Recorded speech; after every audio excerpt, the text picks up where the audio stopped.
Picture a soldier somewhere in Vietnam, sometime in the late 1960s. He's humping through elephant grass or crouched at the edge of a tree line, fatigue soaked through in a climate where nothing ever really dries. Clipped to his gear is a grenade that's been standard issue for about a decade now. Small, olive drab, one yellow band around the body. Nothing that looks out of place on a web harness already loaded with magazines, frags, and salt tablets. We don't know his name, his unit, or what happened to him that day. The record doesn't say. This isn't a specific incident. It's a snapshot of something the manuals themselves describe. Men using these grenades in firefights and ambushes that never made it into any history book. But here's what the manual does say in black and white about the grenade on his gear. If he throws it as far as the average soldier can throw it, he's still, on average, inside the radius it can burn him. Not under rare conditions. By the Army's own numbers, the hazard zone extends past typical throwing range. Full stop. Its paperwork name was 3 words: Smoke WP M34. Troops called it something shorter: Willie Pete. Most retellings reach for the phrase smoke grenade and stop there, like that settles the matter. It doesn't, and it flattens a weapon that deserves a much closer look. Read the actual technical manuals, the field manuals, the data sheets ordnance officers use to track this thing through the supply chain, and a stranger picture emerges. A grenade whose own bursting radius, on paper, outran the arm throwing it. A filler that didn't need a spark to start burning once the casing ruptured, because white phosphorus ignites on its own the moment it hits open air.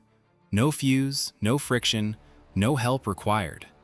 And burns that modern medicine still treats by drowning them in water, continuously, without stopping. Because the fire doesn't die just because the flame disappears from view. It waits for the next dry moment. So what did the Army actually hand to every rifleman who carried this into the field? What did the paperwork promise? And what did it quietly admit, sometimes in the same sentence? That's what we're digging into.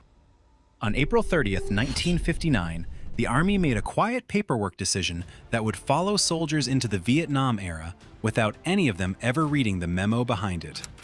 The M15 white phosphorus grenade, up to that point the standard bursting WP grenade in the American arsenal, got reclassified as substitute standard, meaning it was being pushed toward the back of the shelf, still usable, but no longer the Army's first pick.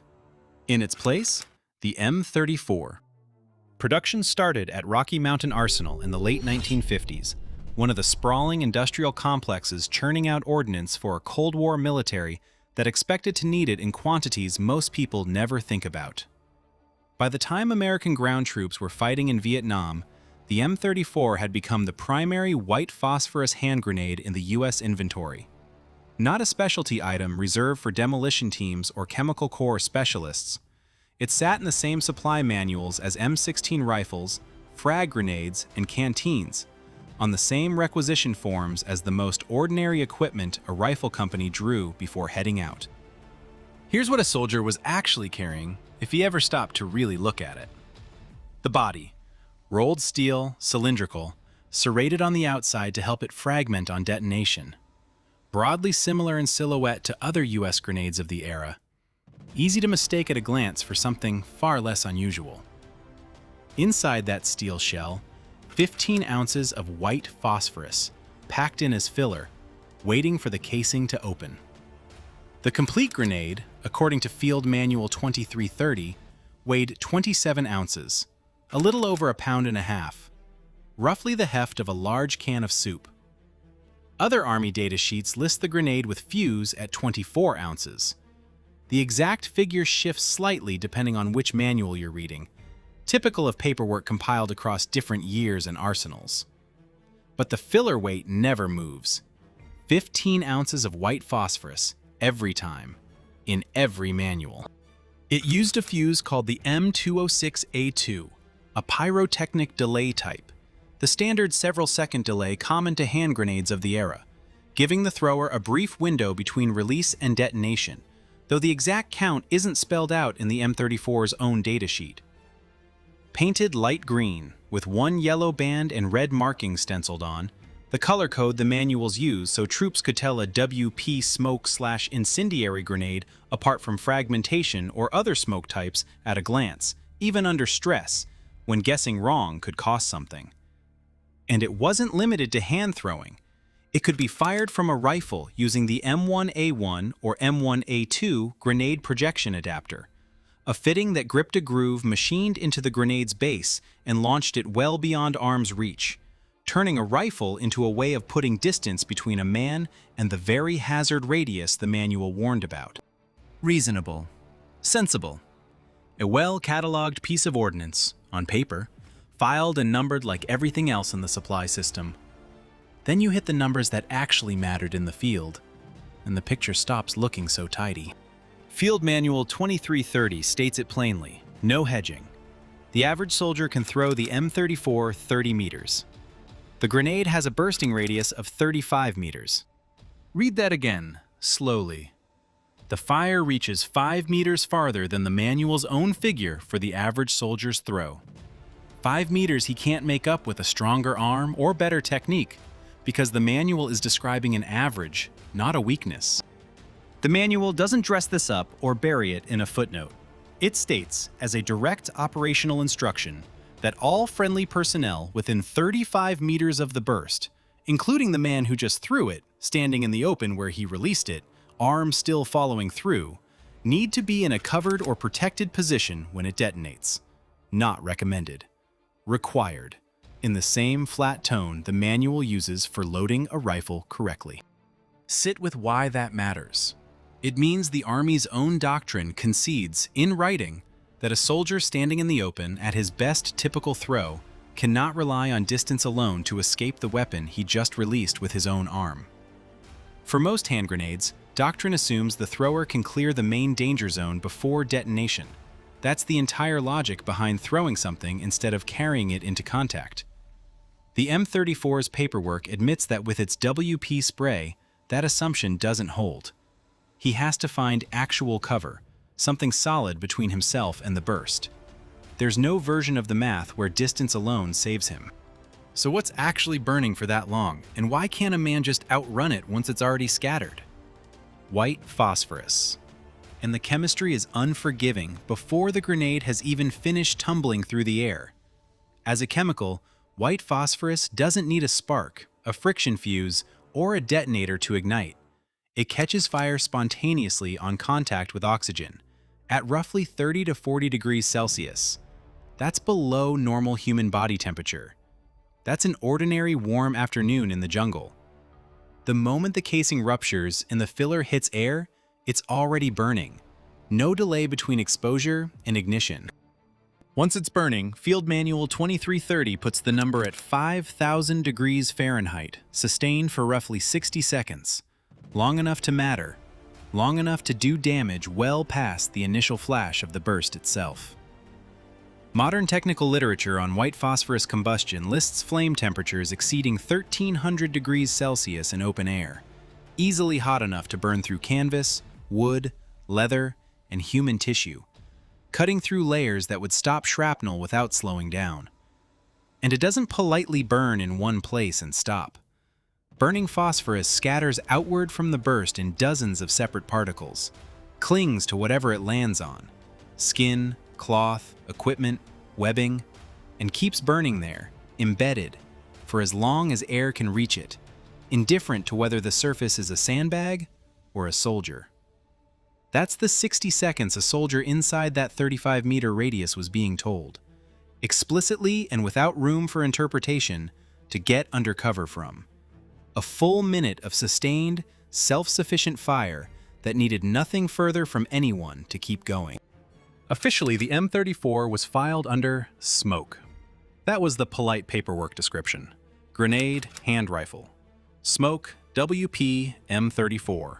Listed for signaling, screening, and incendiary purposes in the technical manuals that issued it to troops alongside their rifles and rations. Filed next to entries for flares and marker panels. But the doctrine doesn't stop at smoke, and it barely bothers hiding the rest. Field Manual 32330 calls the M34 the most versatile of all hand grenades, and lists its uses without much ceremony. signaling, screening, incendiary missions, or, in its own words, for producing casualties. Then it tacks on one more line, almost in passing. The use of this grenade also has a psychological impact on the enemy. Not lethality, spoken outright and given its own heading. Disguise. A grenade cataloged as a smoke device, whose own field manual openly acknowledges, in the same short paragraph, that it was also meant to burn people and break their nerve before it ever lit up a landing zone. In Vietnam, that dual identity got put to direct, practical use underground, where rifle fire often couldn't get the job done. A tactics document from the period describes search teams equipped with smoke and white phosphorus grenades specifically to clear Viet Cong tunnels and foxholes, driving fighters out of dug-in positions where a rifleman simply had nothing to aim at in the dark beyond a few feet of tunnel. It makes sense once you know the chemistry. Fire, smoke, and unbreathable superheated air do something in a confined tunnel that bullets alone can't manage. They make staying put physically impossible, because there's no cover from heat and smoke the way there might be cover from a bullet's path. The M34 wasn't just a battlefield signal flare that happened to burn on the side. In tunnel warfare, the burning and choking smoke weren't side effects.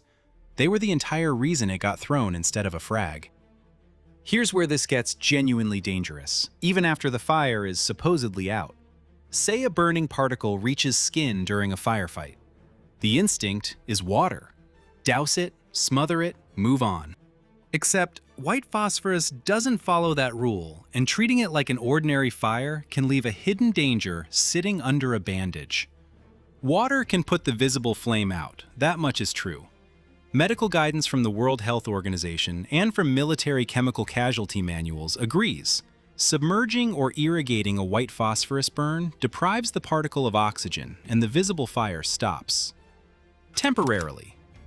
Only temporarily, and that distinction is the whole point. The particle is still there. It's still white phosphorus. It doesn't stop being chemically reactive just because the flame went out and the wound looks calm on the surface.